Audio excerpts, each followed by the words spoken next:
All right. Hey, folks, Memorial Day, we're honoring all who served. Not really referred to as a happy Memorial Day.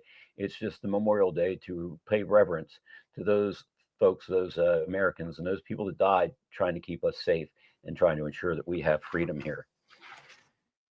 Well, good morning. As we gather here today, we honor a day steeped in history and significance, Memorial Day.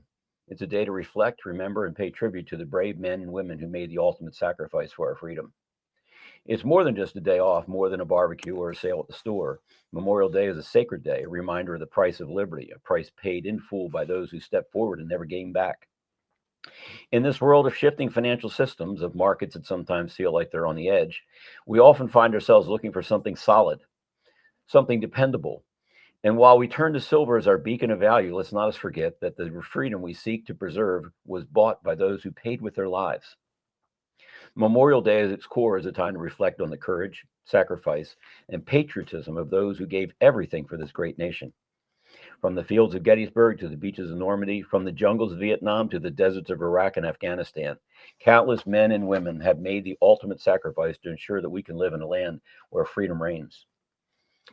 But let's not forget that their sacrifices were not in vain. In fact, they laid the foundation for everything we hold dear, including freedom to debate, to choose, and to question the systems that govern us. It's a privilege that allows us to look at the world through the lens of our own values and to support the preservation of liberty, including our economic freedom. Much like the brave soldiers who fought in our freedoms, we too find ourselves in a battle today. It's a different kind of battle, but it's no less important. We fight for the preservation of our wealth, the value of our hard earned savings, and the future of our children and grandchildren. We fight against the unseen forces that manipulate markets, devalue currencies, and control the systems we rely on. In many ways, the precious metals we hold dear, especially silver, serve as a metaphor for our own fight for freedom. Just as silver has withstood the test of time through periods of inflation, deflation, market manipulation, and more, so too must we stand firm in our commitment to defend the freedoms that so many gave their lives for. But let's talk about silver for a moment. It's no secret that silver, like the sacrifices of our fallen heroes, has been undervalued for far too long. Just as our military veterans go unrecognized for their true worth, so too has silver been ignored by the mainstream financial systems. Yet, when we hold that silver in our hands, we feel more than just a commodity. We hold a piece of history, a store of value that has weathered the storms of time. In today's world of paper currencies and digital financial systems, silver is a reminder of the strength and stability that we once had. Just as the courage of our veterans cannot be measured by the amount of gold or silver in their pockets, the value of silver today cannot always be quantified in the simple terms we see on the screen. Its true worth is in its resilience and its history, and the lessons it teaches us about true value of money and wealth. As we remember our heroes, let's also look forward to the future they fought to protect. They fought so that we could enjoy a life of prosperity and opportunity. And it's up to us to honor that sacrifice by ensuring that the systems they fought for remain intact. This includes standing up for our economic freedoms, our right to own silver and gold, and our ability to protect our wealth from the volatility of uncertain world and others that may choose to steal. This Memorial Day, let us not just remember the past, but use it as a springboard for the future. Let us take the lessons of courage, sacrifice, and perseverance and apply them to the battles we face today. Whether it's the fight for sound money or the battle for truth in a world full of financial manipulation, we are all part of this ongoing struggle. So on this Memorial Day, as we fire up the grill and gather with friends and family, let's pause for a moment and reflect. Let's think about those who gave everything so that we can enjoy the freedoms we have today. And as we reflect on the value of silver, a timeless symbol of stability, let us also remember the true value is not just what we hold in our hands, but in the values we uphold, the freedoms we cherish, and the legacy we pass on to the next generation. To all the fallen heroes, we say thank you. To all who served and to all those who continue to serve, we are forever grateful.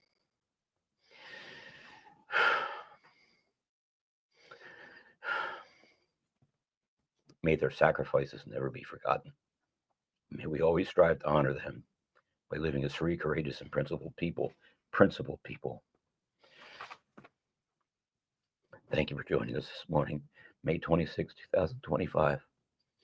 May you have a blessed Memorial Day, and may we all continue to cherish the freedom that so many gave their lives to protect. God bless America, and may so always remind us of the strength, resilience, and liberty that we must protect. Trump's gutting the deep state inside National Security Council. More than 100 staffers have been abruptly fired, sources involved in the reorganization said on Friday. You're fired. Secretary of State Marco Rubio has just fired over 100 members of the National Security Council. GOP senators threatened to block Trump's big, beautiful bill if national debt is not reduced. Trump VA takes machete to huge disability claim backing that piled up backlog that piled up under Biden. Sorry about that. The Department of Veterans Affairs is making a record-breaking progress in processing a backlog of veteran disability claims that mounted under former President Joe Biden, the agency told the Daily Caller News Foundation. The VA brought unresolved claims down from 264,717 to 198,378, or by approximately 25%. Still too many as far as I'm concerned. Since President Trump returns to office, the VA told the DCNF. Trump's VA has also hit the highest daily and monthly processing rates in the agency history, while reversing a 24% increase in the backlog that occurred under Biden, the VA said in a statement.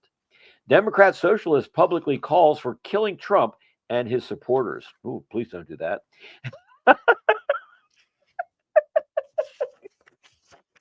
Sorry. As most readers already know, the political left wing are mostly emotion-driven nutcases. Today, in an online video, a self-described Democrat socialist publicly called for his kind to begin unaliving us. I'm not going to say that word. Gavin Newsom fumes as Congress repeals California's electric vehicle mandate. California Governor Gavin Newsom was fuming Thursday as Congress passed a repeal of California's electric vehicle mandate, which relied on a special waiver from the outgoing Biden administration in December. The repeal relies on the Congressional Review Act, a Bill Clinton-era law that allows Congress to repeal regulations that are not presented to it for timely approval. Newsom said whatever, says the waiver is exempt from review. In a press statement, he vowed to sue. Governor Gavin Newsom and Attorney General Rob Bonta announced that the state will file a lawsuit as Republicans in the U.S. and Senate target California's Clean Vehicles program, a move that will make America smoggy again.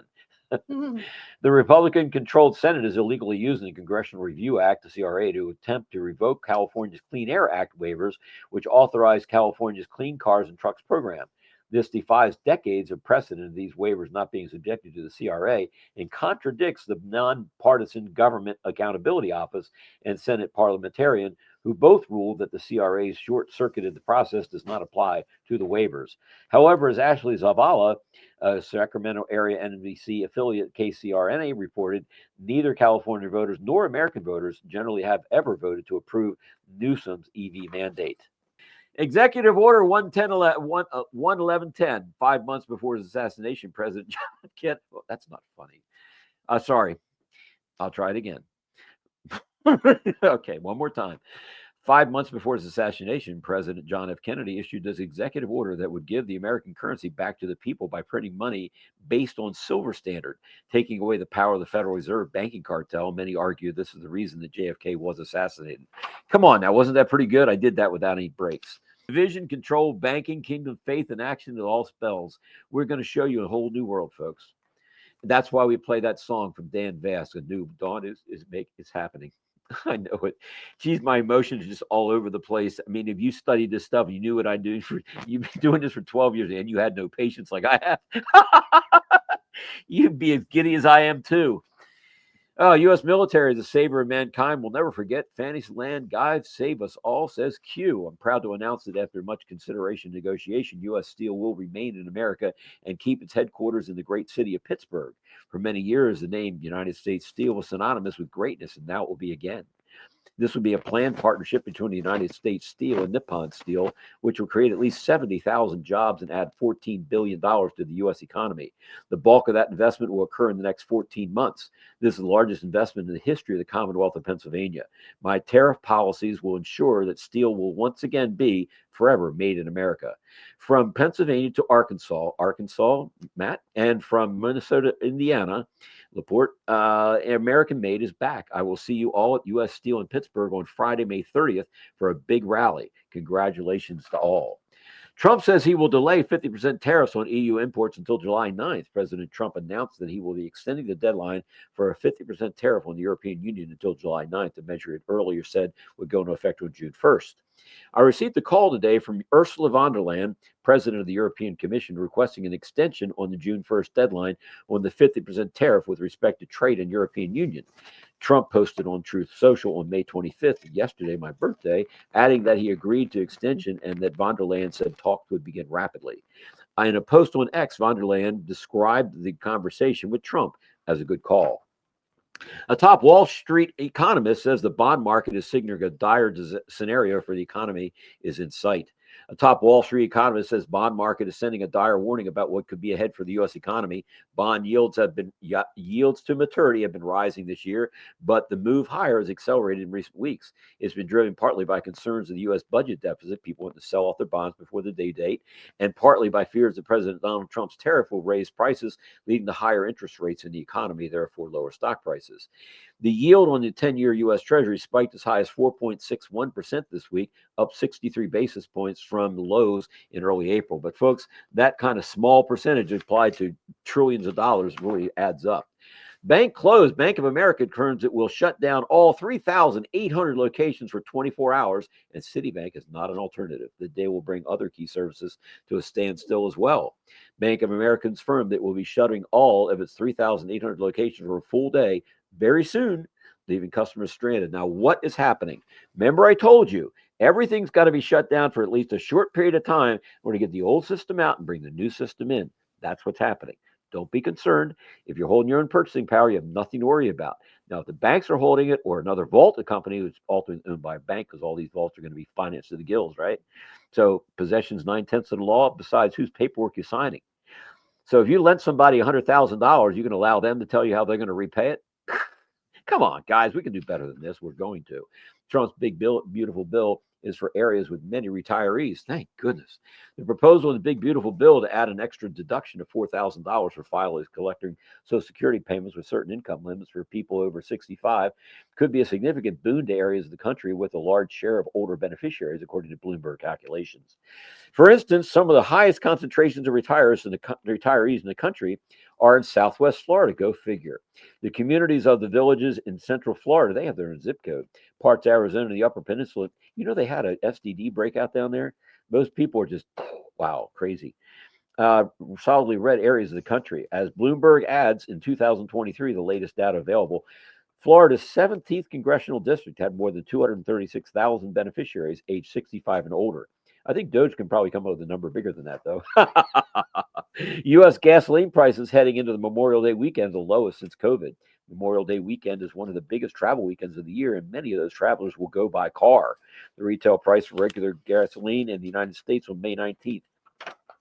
National Restaurant Association celebrities, no tax on tips and no tax on overtime in big, beautiful bill.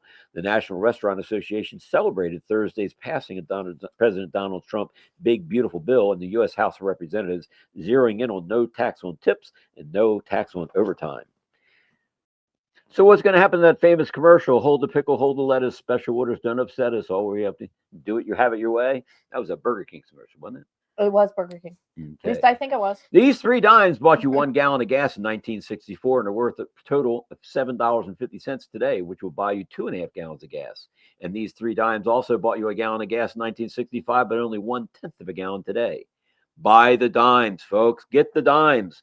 Now, this is the reason why. Backwardation. Backwardation occurs when the current price of an underlying asset is higher than the prices of trading moving forward in the futures market. So let me explain it to you, okay? So let's suppose you want to buy silver today, or you want to buy silver in the future. Would you want a lower price today or a lower price in the future, or a higher price in the future? Well, if you're going to buy it today, obviously you think the prices are going to go up. Well, what's happening is they're not sure that the actual gold is actually there.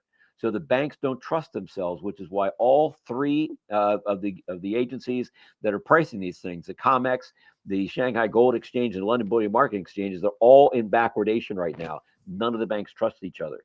So what do you do in that? It's called what is it called when you're playing cards and you got a call. I think it's called. I'm not a gambler.